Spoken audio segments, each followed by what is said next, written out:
including right off the hop with the biggest of guests to start. Come on now. The pride of Marshall, North Dakota, Mr. Randy Hedberg. Great to see you. We've done this annually for, I don't want to date you now. Is it year 11? Let's not talk about years and all that stuff or ages or anything that way down. I'm with you there. Okay. Thanks for making time for us. Appreciate it. Happy New Year. You're a few days into this, but just the excitement. I say that 4 weeks away. What goes through your mind when I say that? Well, it's kind of interesting.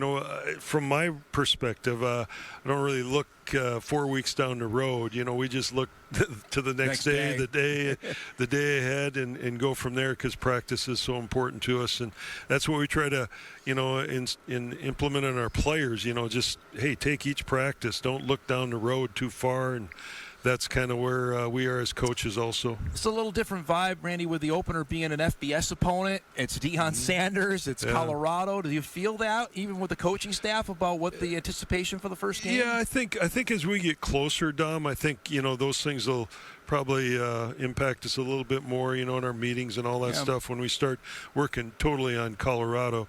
Because right now we're just going against the defense and trying to implement our offense and go from there, and that's always a struggle, because we feel very strongly that our defense is one of the better ones we'll face across the season, during the season, and that's, I think, the plan for this year also. Well, what was the summer like? Did you have a summer? Now with the way the schedule's compacted, were you able to take some time off? It's really kind of changed a lot, Dom, through the years. This year the recruiting was sped up so fast, much faster. Coach Polasek made a lot of offers. We made a lot of offers earlier than we have in the past since I've been a Bison coach, and I liked that. I really did. We had a lot of guys on campus that we'd offered, and so when it got to June, the first part of June, you're into doing camps off season. campus, and then you do our camps, and by the time our camps rolled around in mid-June, most of our guys had been committed, and then we did official visits in June, which we've never done before, and so that was sped up a little bit, but I really like it. I think it's helped us a lot, and so we got a month of July, and you start practicing in July, so it's really it's been fast. To have 30 some odd commitments already in-house, and I know you got to keep them between now and December, but does that not necessarily alleviate the other pressures of that, but how does that change your mentality about getting ready for the season now? Well, it really helps, because you can really work on, whether 26 or 27s that you're looking at down the road, but I do think it's helped us as far as getting ready to go for the season and not have to worry about that. But we still have to recruit those guys, and because they're getting contacted by opposition schools, so we're going to have to be able to be on top of that. Just because there's a verbal commitment doesn't mean anything, right? Correct, there's absolutely nothing done there. Yeah, I know for a fact that there's a lot of programs across the country, some that play at a higher level than us, that look at our commitment list and work off of it if they lose somebody. So that I know that's happening. So nature of the beast there. Let's talk about your 2024 offense. Everyone will want to talk quarterbacks, which I want to in a second. Is there an area of offense you're keeping an eye on early on in fall camp?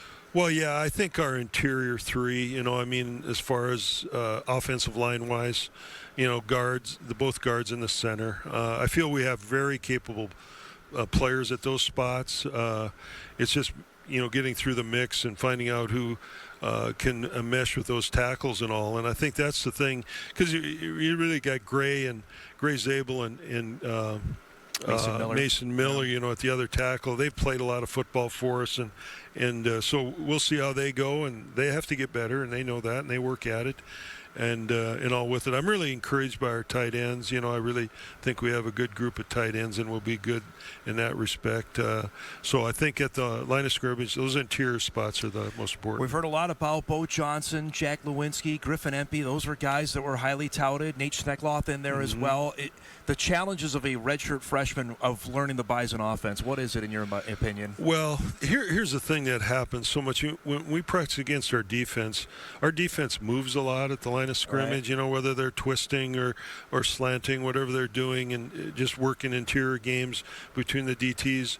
So that's really hard for young linemen, because they're seeing so much in 3 days of practice. And, so that doesn't give them a real fair assessment because of all that movement our defense does. But that's how we play. That's how our defense plays, and they've been successful with it. So I think it'll get easier as it goes on for those guys and as we start preparing in a game. Would you say you'd like to have, as a quarterback's coach, to have an idea of what the O-line's going to look like 10 days out, 2 weeks out? Is that what, in your mind, what you feel good about? I think it'll be a couple weeks, Dom, know, and I think our guys would feel comfortable with that. Our quarterbacks do, because, a little bit different this year in that our quarterbacks are doing more in the protection game and all, so pass protection game, with IDs and all that sort of stuff. So, they have to be able to communicate that to the center.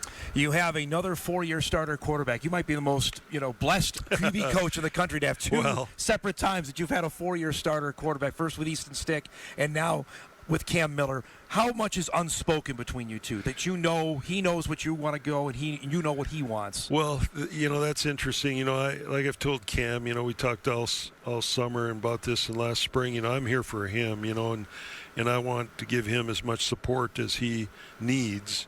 And that holds true for Cole, Payton, and Nathan Hayes and Trey Drake also. But with Cam, I've had more of an experience with him just because of the years that he's been here and the many reps he's taken, But he understands a lot of what we're doing. I mean, he's got a great understanding of what we're trying to do. And the thing that he does so well is he processes quickly. And, that was a trait that, our previous quarterbacks have had, also processing quickly at the LOS, because they don't get a lot of time. We're trying to they get up there at 10 seconds. Right? Yeah, they got to do a lot of stuff within that time frame. What's the biggest area of growth he's shown you, even from this time last year to now, for Cam? I think just understanding protections and who's going to be the unblocked guy.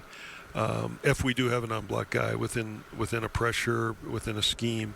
And I think that's really important for a quarterback. Our quarterbacks have to know, we're going to protect these 6 or these 7.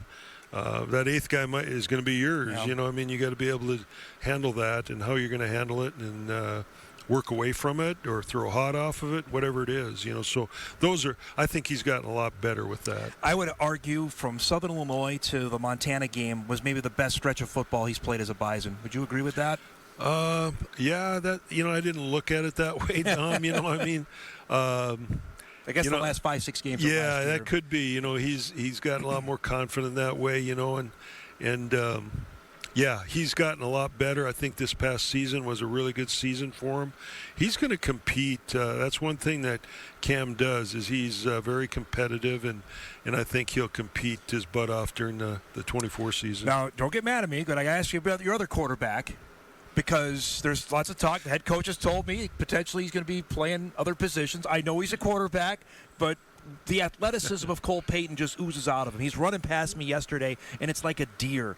So how much? That's a big deer. I know. There's no doubt about it. But when you see that out there, I mean, it's got to be tantalizing for you. Okay, we can use him in other spots. Yeah, he will. We will. We'll have different packages for him. And like I stated to you a while back, in frustration, he's a quarterback. I think that was my exact terms. That was exactly text. Yes, it was. With a number of exclamation points at the end of that, right? Correct. I have it in my phone. Oh, okay, yes. okay. But he's a quarterback, and he's going to be that guy. It's kind of looking back on it. We anticipated Cam being finished by Correct. this time, and he got an extra COVID year, and Cole was going to be our guy for at least 2 years, and now it's going to come, possibly 1, and we'll see. But the quarterbacks know that only one guy can play. Yep. And we're very fortunate, that our guys have stayed with us and hung in there, and we've got a good group. But Cole Payton is an exceptional talent. He's different, he's 230-some pounds and 6% body fat. I mean, he's wrapped up pretty tight. I saw a couple throws as well, and you've always told me he can throw it. He can throw it. You did that more with him last season. Where have you seen him take further strides throwing the football? Well, I think he has a better handle on not guessing, in coverage-wise. I think those are things that he's gotten better at. He's learning a little bit more from a coverage standpoint and protection. And he really spends a lot of time with it. It's important to Cole. And, and I think he's a heck of a competitor and all, and he'll get that opportunity. You'll see him out there. You'll see him playing, and he'll have some great opportunities to carry the ball and also throw the ball. With Tim being an offensive mind as well, how much you've only worked as head coaches with defensive mindset? How much has that changed since Tim has been hired? That's interesting. You bring that up, and obviously that's one thing. With TP, he's an offensive. I worked with TP for 3 years. Back when we first started here with the Bison, and also, he sits in all our meetings. Chris and Matt didn't sit in a lot of offensive meetings. They're primarily with the defensive guys, coaches, I'm saying, and but they both Chris and Matt really impact our quarterbacks because they could give the quarterbacks kind of some tips and reminders a little bit on what defenses are trying to do. Yep. But TP is and we're trying to implement. We've got some of TP's concepts that we put into our offense, but the offense is what we've been doing in the past from a terminology standpoint, and there's been some tweaks made to it, and TP has his hands in a lot of that. Still as energized as you remember him from 10 years ago? Oh yeah. It hasn't changed that much, not at all. No, I was at an event here a couple weeks ago out in western North Dakota for the Bison, and I just said TP is the type of guy that brings a lot of energy, a lot of fire. The one thing he probably doesn't have a lot is patience. He's not a real patient dude, but he does bring some excitement and some emotion to our football team. Give me a couple guys that maybe Bison fans don't know yet, younger guys, or maybe transfers in that we may know by the time fall camp is over. Anybody come to mind? Well, the one, that I'm really, really excited and happy for and really like his progress is Bryce Lance. Mm-hmm. He hasn't had a lot of time over the last couple of years, but he's going to be a really good football player. He's maturing and he's growing. It's just like his older brother, Trey, he got better and better, and Bryce is that way. He's tough and he's physical and he's huge. It and seems like he's even grown since he got here. Oh yeah. A lot like Christian Watson in that respect. That's when scary. Christian came in. I'm not comparing him to Christian by any means, but I'm just saying Christian, got bigger, taller, and got obviously, better. And he got better. Yep. He was a late bloomer like that, and I think Bryce is that way. Another guy on the offensive side. I really like O-line wise. I really like two young guys, Jack Lewinsky, who you mentioned earlier, and Griffin Empey. I think those two guys are going to be really, really good football players for us. And then Brady Wavernick, who's a second-year freshman running back. I really like Brady because he comes to work and he works hard, and I think he's a good protector, which from a quarterback standpoint, I really like that in the backside, but in the backfield, I should say. But he's one that I think is really going to be a good one. I got to ask you, from your NFL experience, the preseason starts tonight. The Vikings, as you know, drafted a rookie quarterback. It's so different now where high-profile rookies are thrown into the mix, much like you were thrown in. How do you make of that, of the NFL strat? That Carson started right away. Trey Lance had that opportunity. What is that? Does it depend on the team to have success or not for a rookie QB like that? Well, that's a really good question. When I was a rookie, I didn't have that background that these guys have. Coming out of college, from a small school. So when I was thrown in there, we were just a new football team. And it was year, right? Yeah, and I mean we're playing, some guys that were kind of rejects from other teams because of expansion. But I was a draft pick at least, but there were some guys that were plucked off other teams because of the expansion deal. So I'd like to see quarterbacks sit, when they come into the league and learn behind somebody, and I hope that's what the Vikings will do with McCarthy. I think he's a good player. Have you watched any of his tape of JJ? Just watching TV games, that sort of thing. What stands out to you about him? Well, I think he's athletic. I think he's competitive.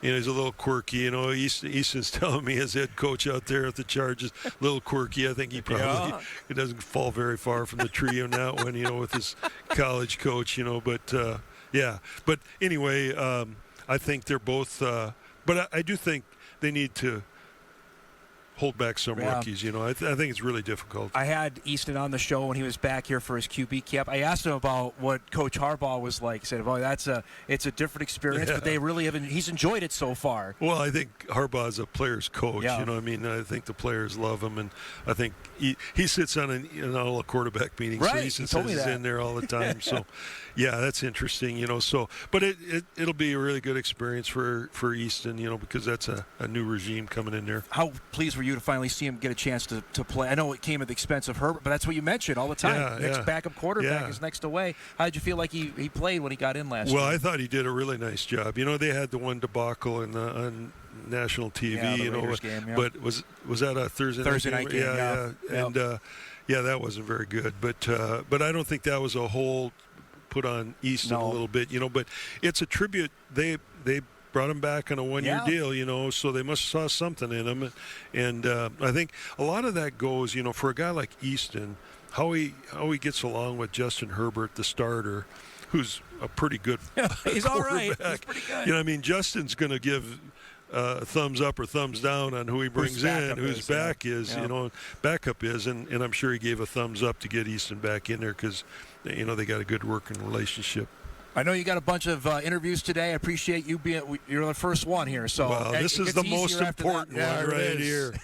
Whenever I'm with Dom Izzo, it's a treat. That's what I. There it is. Make sure we put that. That's new for the liner. Great to see you. Thanks so much. Good luck this year. We'll talk again soon, all right? Thanks for having me. Randy Hedberg, Associate Coach, QB Coach for North Dakota State, joining us off the hop. We'll take a quick break. We come back. Jake Landry will join us, Bison Offensive Coordinator. So we're live on Bison Media Day. Hot Mic rolls on from the indoor practice facility. We're back right after this.